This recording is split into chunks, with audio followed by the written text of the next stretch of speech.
Thank you, Abigail. We have had quite some conversations around sisterhood last night, this morning, that inspired me deeply.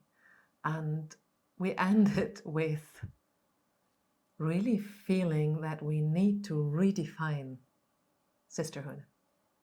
Because what is like the cultural narrative of what sisterhood is seems like is really has put it upside down so often, right? And one thing that struck me, and I would love to enter into conversation again with you, is this piece of like, I have this deep longing for all women accessing their power and their shining, right?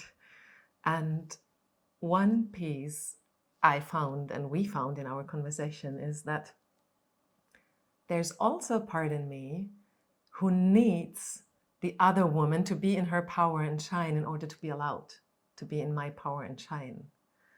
And there's something, oh wait, this cannot work.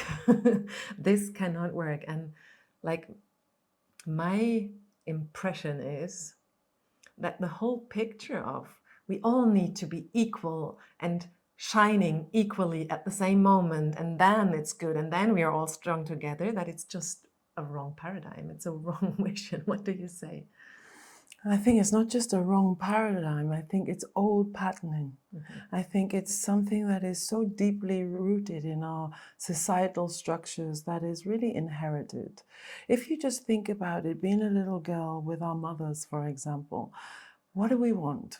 We want our mothers to be happy. We want our mothers to be in peace. We want our mothers to be pain-free. And it's almost like we are waiting to create that. So often we put all our needs to the side. We learn it very, very young. And that's something I call or is called in the systemic world, blind love. And so from a very young age, we are already stepping in to a particular paradigm and role of the feminine. Let me make sure everything is perfect and beautiful and peaceful and happy for you. Then I can shine. Then it will be okay for me to go out there. Deeply rooted. Yeah. And then we go and we continue in life with this repetition. And then I think it kind of leaks out of us and it becomes part of the way we relate.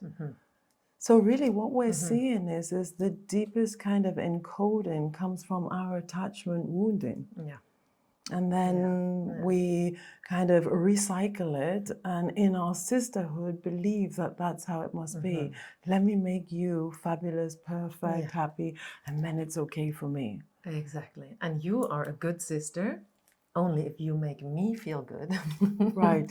If you don't make me feel small, etc., etc. And this is such a weird twist. It is very weird. I really realized, like, with this wounding I carry, you carry, I had it so strongly that I felt somehow bad and guilty to be in my power and my light whilst another woman is not at the same moment or even is triggered by it. And then something in me wants to rescue her, bring her into her light or dim my light so that it's... And one thing we came to in our conversation is it's not only that this rescuing will not serve anyone because it keeps everyone small now, but also, do I want to be in my power and light all the time? I can't. Like, the natural cycle is I want to be in my power and light in the moment where I have access to it and where I'm called to by life, by earth, because it's my task, right? And then I need to rest and I need to dive deep into my darkness too, into my smallness, not being allowed not to be big and not to be... And when I realized this, it's, oh wow, but then it's insane if I think I'm only allowed to shine when you are shining at the same moment. Like, it's insane. And that's why we have to kind of stop and do the inquiry. Because I think until we get to this point where we can really talk about it and really come to a place of acceptance or agreement within myself, we will continuously flirt with being superior, being inferior, Yeah. and then moving All into the time. competition, moving into resentment, moving into being small. So I think it always has to come back to that internal inquiry to really understand what am I doing? How do I speak to myself? How have I come to this position where I think I need to shine all the time? But I think we do live in a society that really kind of supports that outward extrovert all the time. Yeah. And I have big energy, you have big energy, and we can be that to that version. But there is also the recognition for me, anyhow, I speak for myself, that there's an introvert in me, and she requires that real respite to come home to myself, whether that's in nature or whether that's just in a silent space, but that real quiet place where a lot of fertilization goes on. And so it's impossible just to shine all the time. But in our world of social media, it kind of actually makes us believe that actually it's all about being out there and how many likes and how many followers. But it's so interesting because that makes me realize what a pressure I put on you when I think I'm only allowed to be in my power and shining when you are at the same time. Like then I don't allow you to withdraw into the other spaces. And that's not. And at the same sisterhood, time, is it? hurting yourself. Yeah. So it becomes a real cycle of pain and injury, actually. Yes. And it's so intertwined and linked, right? The betrayal within myself and then the wounding outside. Absolutely. Yeah. The intricate self-abandonment that then actually hurts the self in you. Yeah. And another misunderstanding for me linked to this is this: you are a good sister if you are all the time available for me. And you only respect me with everything I am and my needs and everything when you are all the time real available for me. And also there, the realization of, no, wait, my need sometimes for distance, for having space, also space from your processes and your stuff, is part of real sisterhood. Absolutely. Like otherwise, we are again starting to betray ourselves, and when we do that, we betray each other, right? We get into these patterns where even just talking now, we're so fully engaged and focused. And it's like, right, this is where we bond. This is where sisterhood is forged. But actually, if we stayed 24/7 like this, it would then become forced. It would then become completely unreal. Exactly. And then we have the falsehoods. And so it becomes this real efforting and pressure. Yeah. And so I think that whole need for separation that often gets a bad rap, but actually the distance and the space really is super required. Yeah. Wow. And there I feel the true power of standing together as sisters, because we also realized saying, okay, I commit to standing with my sisters in the old paradigm feels weird. I cannot all the time stand at your side with me. No, but it's not that. It's not. I commit to standing with my sisters in this, allowing you to take your space, allowing you to be in your light, but also to be in your smallness and to need to withdraw and to be into your darkness, and allowing myself the same. You know, it brings up something for me which I find really powerful, which is in my kind of perspective and understanding, like I think you said, I really want the potential and the power of the feminine to come through in all of its unique ways. Yes.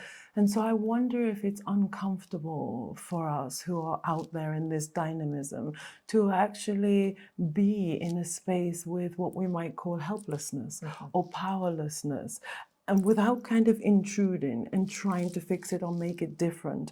Like, can we find, first of all, that space inside when maybe we just don't have the answers and it's uncertain and we're in the unknown and it feels powerless?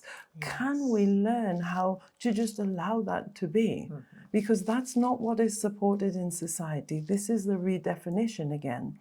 And then when I spend time with you and we share space, and maybe let's say you are in a place that feels hopeless or powerless, I have no answers. I don't have to like effort and kind of come up with some intelligent responses to make you feel that actually where you're at needs to change. It's like, can we get comfortable in sisterhood with acknowledging that that's not a bad place? It's not wrong. It's actually a place that something is harvesting, maybe, or maybe nothing is harvesting, but actually that's where you're at. Can I be in that space with you? And can you be in that space with me without us needing to perfect? Because that brings the rawness, the realness, the authenticity, and what we were talking about. It can be messy, uncomfortable, awkward. Like, can we do sisterhood in awkwardness as well as in beauty? Yes. And also, can I sit in maybe a space of not knowing anything anymore, feeling helpless, feeling like, and having a longing for having you, my strong sister, close. But you have a mission, whatever, to go out there and speak out of your power and to shine without feeling betrayed by you because you're not with me now, right now, because life is calling you in this very moment to something else. Can I feel the sisterhood in this too? And I think this is an important piece too.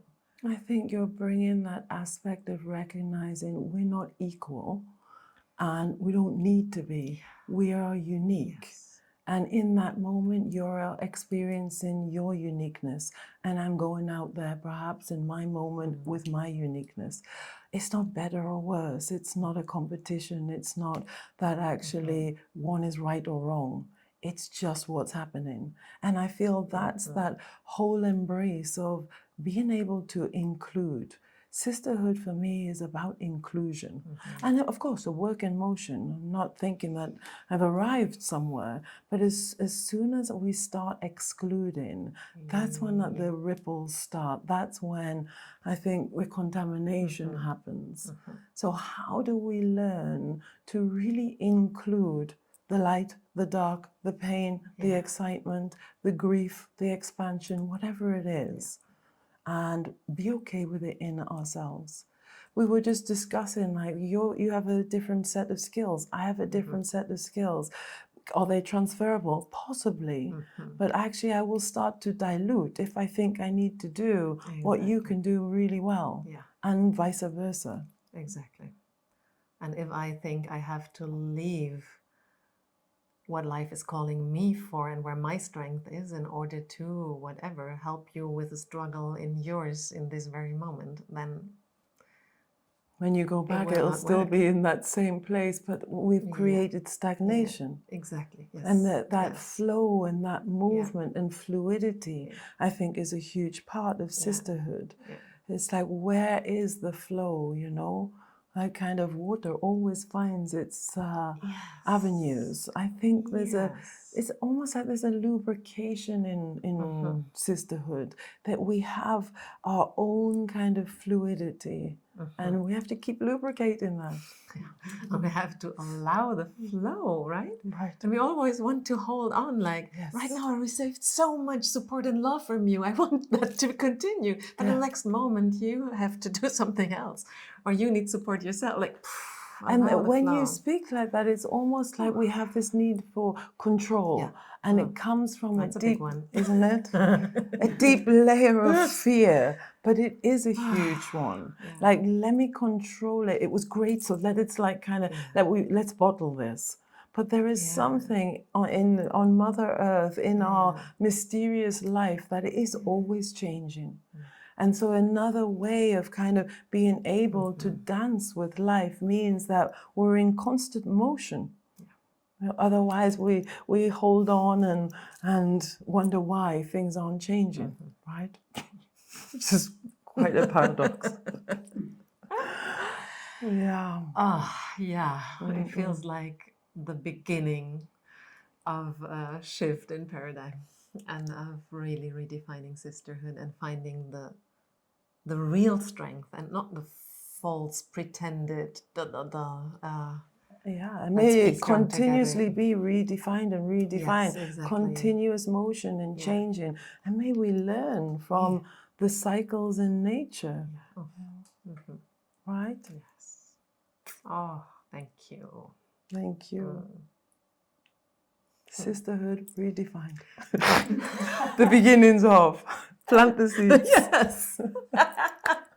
Right. Yes.